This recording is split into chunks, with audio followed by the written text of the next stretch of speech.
Isa si Sanya Lopez sa mga nalungkot dahil sa paghihiwalay ni na Barbie Forteza at Jack Roberto kamakailan. Tumagal ng 7 taon ang relasyon ni na Barbie at Jack. Bilang nakababatang kapatid ng aktor at nirespeto naman daw ni Sanya ang naging desisyon ng dating magkasintahan. Malapit na magkaibigan din sina Barbie at Sanya.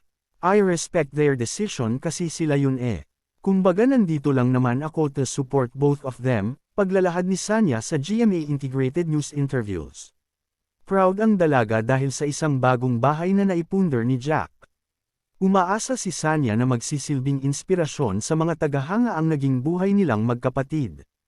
Nakakaiyak, nakaka-proud for him na finally you have your own house and lahat ng mga pinaghirapan niya.